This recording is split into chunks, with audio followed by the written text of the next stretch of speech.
ఈ big Boss house అనగానే అందరూ లోపలికి వెళ్ళి చాలా డ్రామాటిక్ గా ఉంటేనే జనాలకి కనెక్ట్ అవుతాము, బిగ్ బాస్ హౌస్ లో సర్వైవ్ అవ్వగలుగుతాము అని అంటూ ఉంటారు. మీరు అంత డ్రామా చేయలేకపోయారు కాబట్టి వాళ్ళు బయట ఉన్నారు అనుకోవచ్చా? చేయలేను చేసే వాళ్ళు సర్వైవ్ అవుతారు. కెమెరా గురించే వాళ్ళు మాట్లాడతారు. నేను ఆ కెమెరా ఉంది అని మర్చిపోయి నేనుగా ఉన్నాను. And I'm happy.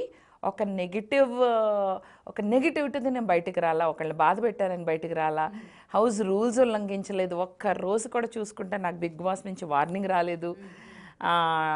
వాళ్ళు లేపినప్పుడల్లా నాకు అసలు ఫస్ట్ 2 days నాకు ఒంట్లో బాగోపోయినా వాళ్ళు ఇచ్చిన టాస్క్లన్నీ ఆడి, నా వయసుకి ఆ రోపులు గీపులు అన్నీ పట్టుకొని వాళ్ళతో సమంగా పోరాడి నా ప్రయత్నం నేను చేశాను. ఇన్ఫ్యాక్ట్ చెప్పాలంటే ఫస్ట్ వీక్లో బయటకు వచ్చినందుకు ఇంకా నాకు హ్యాపీగా ఉంది. ఎందుకంటే నాకు బయట ఇండిపెండెన్స్, ఫ్రీడమ్ చాలా ఇష్టం.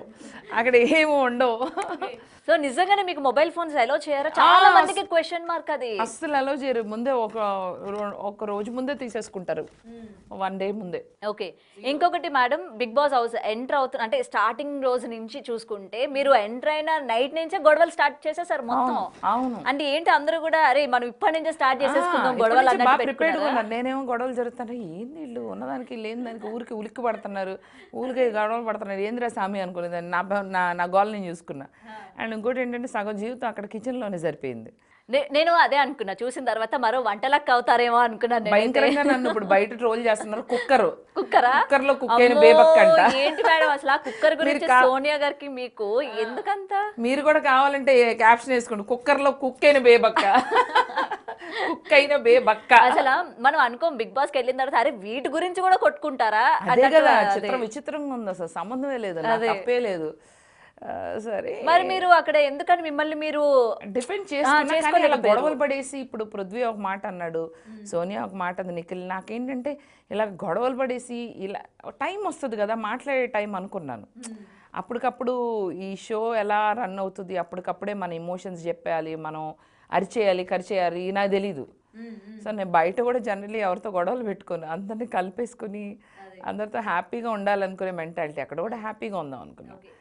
కానీ మీ పర్సనల్ ఇన్స్టా కావచ్చు, లేకపోతే మిమ్మల్ని ఫాలో అయ్యేవారు కావచ్చు, మీరు చాలా యాక్టివ్గా పాటలు పాడుతూ మిమిక్రీ చేస్తూ అది సేమ్ అదే కంటెంట్ ఎక్స్పెక్ట్ చేస్తారు హౌస్లోకి వెళ్ళాక మా బేబక్క నుంచి ఇది వస్తుంది అని చెప్పి. అదే చెప్తున్నా, నేను ఇచ్చిన కానీ మాకు చూపించలేదంటారా? చూపించిపోవడం కూడా కాదు. అది ఏంటంటే ఏమవుతుందంటే ఇప్పుడు ఈ రూమ్లో జరుగుతుంది. ఎగ్జాంపుల్ చెప్తున్నా, మన ఇద్దరి మధ్యలో కాన్వర్జేషన్ వర్సెస్ వీళ్ళిద్దరు ఇప్పుడే బయట నుంచి వచ్చారు, వీళ్ళు ఏదో సిల్లీ జోక్ వేసుకున్నారు, అది బాగుండొచ్చు, ఇది చూపించచ్చు వాళ్ళు. ఆ రూమ్లో నేను వచ్చేటప్పుడు డిస్కషన్ రూమ్లో ఒక 5గురు మాట్లాడుకుంటున్నారు, ఇక్కడ ఈ మీకు ఇక్కడ పనిచేసే స్టాఫ్ అందరూ. ఇలా మొత్తం హౌస్లో ఒక ఎన్నో వందల కెమెరాలు ఉంటాయి. మీరు ఒక కంటెంట్ ఇవ్వచ్చు, వీళ్ళొక కంటెంట్ ఇవ్వచ్చు, సైలెంట్గా ఈయన ఫోన్ చూసుకుంటే ఏదో చేస్తున్నాడు, ఈయన చేసేది ఒక కంటెంట్ అవ్వచ్చు. ఇవన్నీ నాకు సంబంధం లేదురా బాబు అని కెమెరా వెనకాల కూర్చున్నాడు, ఆయన కింద కూర్చున్నాడు, ఆయనది ఫన్నీగా అనిపించి ఆయన ఇలా కూర్చుని వేయచ్చు. సో మనం ఎవరు ఎలా ఎడిట్ చేసి కంటెంట్ వేస్తారన్నది ఇవన్నీ నేను చెప్తున్నప్పుడు సైలెంట్గా ఇద్దరు అబ్బాయిలు అక్కడ డోర్ దగ్గర నుంచున్నారు కదా, వాళ్ళ ఎక్స్ప్రెషన్ క్యాప్చర్ చేసి అది హైలైట్లో పెట్టచ్చు. సో ఏది ఎలా వస్తుంది అన్నది అస్సలు చెప్పలేము. చూడు ఇప్పుడు పడిపడి నవ్వుకుంటున్నారు, అక్క ఇదే ఎంటర్టైన్మెంట్ అక్కడ ఇస్తే. అది అక్కడ నాది సోలో కెమెరా కాదు, సోలో షో కాదు. నేనంటే ఇన్స్టాగ్రామ్ రీల్స్లో నా కెమెరా పెట్టుకుని హాయ్ ఫ్రెండ్స్ అమెరికా ఎగరేసుకుంటా వచ్చి, అది నా కంటెంట్, అది నా సోలో కంటెంట్, ఎవడు కంట్రోల్ చేయడు. అదే టైంలో నువ్విస్తున్నావు కూర్చున్న తనిస్తున్నాడు, ఎంతమంది కంటెంట్లో ఎవడు వేయాలి? అది కష్టమైన పని. So I don't blame them and I actually in fact thank them.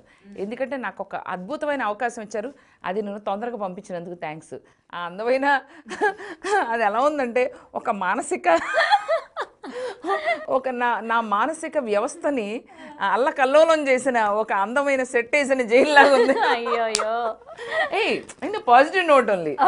మరి బయటకు వెళ్ళటానికి లేదు, అక్కడే ఉండాలి, అక్కడే తినాలి, అక్కడే వండుకోవాలి, ఫోన్ సంబంధం లేదు, టైం తెలీదు నీకు అసలు. కనీసం ఆ బయట జైల్లో టైం అన్న తెలుస్తుంది, ఈ జైల్లో టైం